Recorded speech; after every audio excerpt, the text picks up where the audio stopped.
जिस वक्त पूरा देश अमित शाह के बयान पर चर्चा करने में व्यस्त था, उस बीच इस देश की दो बड़ी खबरें लोगों के ध्यान से दूर हो गईं। किसान नेता जगजीत सिंह डल्लेवाल पिछले 26 दिनों से आमरण अनशन पर बैठे हैं। हर गुजरते दिन के साथ उनकी सेहत बद से बदतर होती जा रही है, लेकिन भारतीय जनता पार्टी के कानों में जूं तक नहीं रेंग रही। प्रधानमंत्री मोदी अमित शाह के लिए ट्वीट करने का वक्त तो निकाल लेते हैं, लेकिन एक किसान जो अपनी मांग को लेकर पिछले 26 दिनों से आमरण अनशन पर बैठा है, उसके लिए प्रधानमंत्री के मुंह से एक शब्द नहीं निकलता। वहीं दूसरी तरफ 18 दिसंबर से मध्य प्रदेश के इंदौर में स्टूडेंट्स एमपीपीएससी एग्ज़ाम को लेकर धरना प्रदर्शन कर रहे हैं, लेकिन मोहन यादव की भाजपा सरकार इस मुद्दे पर भी आंख बंद करके बैठी हुई है। दोस्तों, आज की खबरें आपके लिए जानना बहुत ज़रूरी है। अमित शाह के खबर के बीच ये खबरें कहीं कोने में पड़ी ना रह जाएं, इसके लिए आज की वीडियो आप पूरे अंत तक देखिएगा।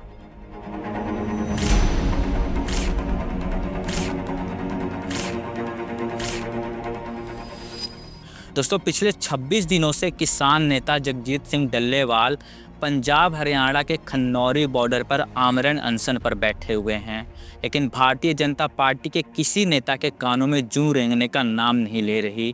इस देश के न जाने कितने ही किसानों ने सरकार से अपने हक की मांग करते करते पिछले 5 सालों में अपनी जान दे दी, लेकिन मोदी सरकार अपने घमंडी रवैये से मजबूर उनकी मांग मानने को तैयार नहीं है। जगजीत सिंह डल्लेवाल सरकार से सिर्फ इतनी मांग कर रहे हैं कि एमएसपी गारंटी और साल 2006 की स्वामीनाथन आयोग की रिपोर्ट को लागू कर दे सरकार, लेकिन भारतीय जनता पार्टी इसको लेकर बिल्कुल खामोश बैठी हुई है। दोस्तों, हर गुजरते दिन के साथ जगजीत सिंह डल्लेवाल की सेहत बद से बदतर होती जा रही है। पिछले 26 दिनों से बिना कुछ खाए पिए वो आमरण अनशन पर बैठे हैं कि सरकार से अपनी मांग मनवा लेंगे, इस उम्मीद में कि शायद उनके आमरण अनशन करने से मोदी सरकार उनकी जायज़ मांग को मान लेगी।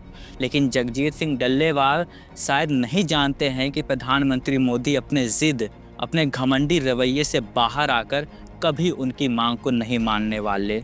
दोस्तों, आप अंदाज़ा भी नहीं लगा सकते हैं कि एक 70 साल का बुजुर्ग किसान पिछले 26 दिनों से आमरण अनशन पर बैठा हुआ है। उसकी सेहत इस वक्त कितने बुरे हालत में होगी, इसकी गंभीरता ये घमंडी सरकार समझने को तैयार नहीं है। और भगवान न करे इनको कुछ हो गया तो मोदी सरकार को अंदाज़ा भी नहीं है कि आने वाला वक्त उनकी सरकार के लिए कितनी बड़ी मुसीबत लाने वाला है।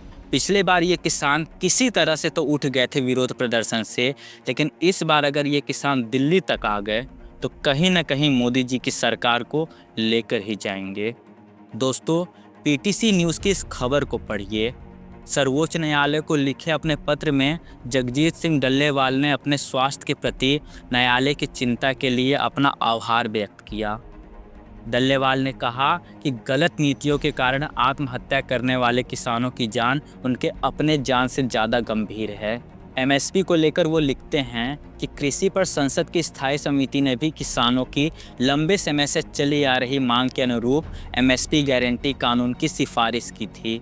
डल्लेवाल ने अदालत को याद दिलाया कि प्रधानमंत्री नरेंद्र मोदी ने गुजरात के मुख्यमंत्री के रूप में अपने कार्यकाल के दौरान एमएसपी गारंटी का समर्थन किया था, लेकिन उसके लिए कोई कदम नहीं उठाए गए।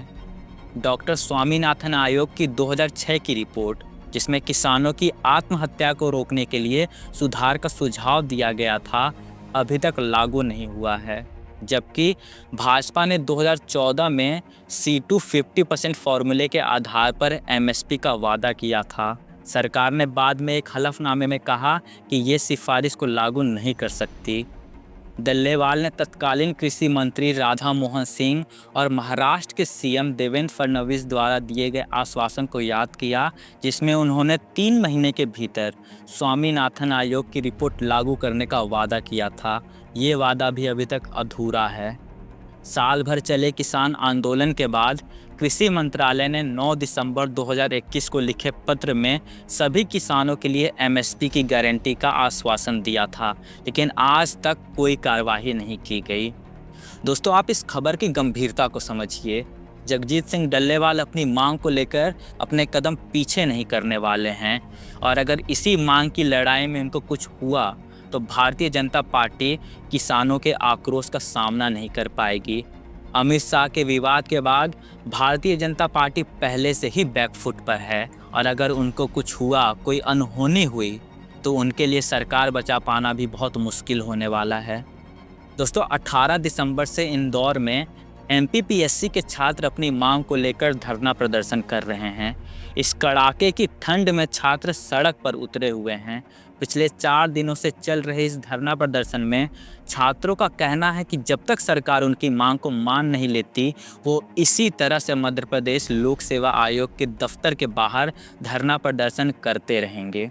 दोस्तों भारतीय जनता पार्टी की सरकार अगर किसी मुद्दे को लेकर सबसे ज़्यादा नकारा साबित हुई है तो वो है छात्रों का मुद्दा। आप भाजपा शासित किसी भी राज्य को उठाकर देख लीजिए, उनके राज्य में छात्रों की हालत बद से बदतर होती जा रही है। न सरकार किसी छात्र को नौकरी दे पा रही है, न ढंग से बिना किसी पेपर लिख के एग्ज़ाम कंडक्ट करवा पा रही है। और अगर छात्र इतने के बावजूद भी अगर शांति से धरना प्रदर्शन कर रहे हैं, फिर भी सरकार छात्रों से बात करने के लिए राजी नहीं है। दोस्तों छात्रों की बस 5 मांगे हैं जिन्हें सरकार सुनने को तैयार नहीं है। छात्रों की मांग है कि 2019 की मुख्य परीक्षा की कॉपियां दिखाई जाएं और मार्कशीट जारी की जाए। एमपीपीएससी 2025 में राज्य सेवा में 700 और वन सेवा में 100 पदों के साथ नोटिफिकेशन जारी किया जाए। 2023 की सेवा मुख्य परीक्षा का परिणाम जारी किया जाए। 87-13 फॉर्मूला करके सभी परिणाम 100% पर जारी किए जाएं और एमपीपीएससी की भर्ती परीक्षा में सुधार किए जाएं। जैसे प्रारंभिक परीक्षा में यूपीएससी की तरह एक भी प्रश्न गलत ना हो। अब आप बताइए दोस्तों, इनमें से कौन सी मांगे छात्रों की गलत हैं? छात्र केवल अपने हक की ही तो मांग कर रहे हैं, सरकार से कोई ज़बरदस्ती तो कर नहीं रहे हैं। तो फिर भाजपा सरकार इन छात्रों से बात करने को तैयार क्यों नहीं है? दोस्तों आप क्या सोचते हैं इन दोनों खबरों के बारे में? नीचे कमेंट बॉक्स में लिखकर अपनी राय ज़रूर से बताएं। मैं हूं जावेद पठान, आप देख रहे थे जावेद पठान यूट्यूब चैनल। बहुत बहुत धन्यवाद।